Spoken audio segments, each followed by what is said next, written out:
The TT is on the horizon, and as usual, demand for bed spaces will more than outstrip supply. There is one solution to the problem, and that's Homestay. And with Ian Ross, you provide the Homestay service, don't Yes, you? What does that involve for you? Well, we started it about 18 months ago, 2 years ago basically was the first time I'd done it.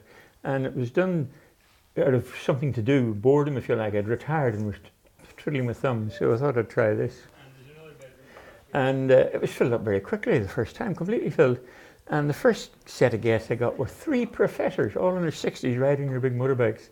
But they were very interesting. Professor of nuclear engineering, professor of mechanical engineering, can't remember what the other one was, but they were very interesting.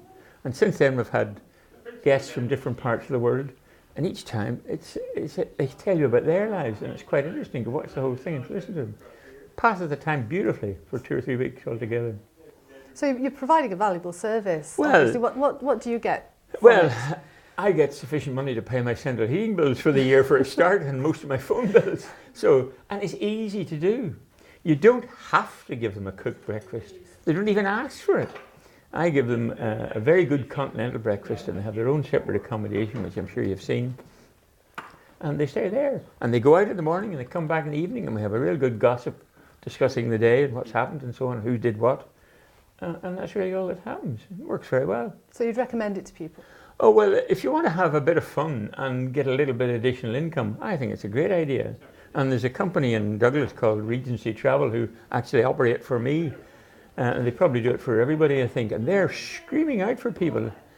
The thing is, if anybody else wants to do this, I suggest to contact Regency Travel. There's a dreaded fella in there called Tony Lawrence, but he would help. He's not bad at all, really. He's bald-headed but pleasant. And do you have an interest in the TT yourself? Are you into the bikes? Well, I lived in the Isle of Man before for nearly 15 years in the 70s and 80s. And of course I'd go and watch the TT. But I had a fish farm at St. John's. And of course when it was TT week, people would come and fish, so I tended to have to be there a lot of the time. But I would skip off when I got the chance and watch the racing. I was a motorcyclist myself in my youth when I couldn't afford a car.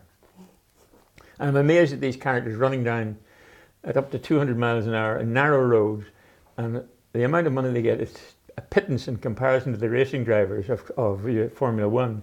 And yet the Formula One guys are all padded suits and protected courses and all the rest of it. These guys are, I think they're local at times, but there we are. And have you got people booked in already then for this year? I'm fully booked for this year and for the Classic in September. Fully booked. And I've even got a booking for 2017, which is 2 years away by some Italian people. So there we are.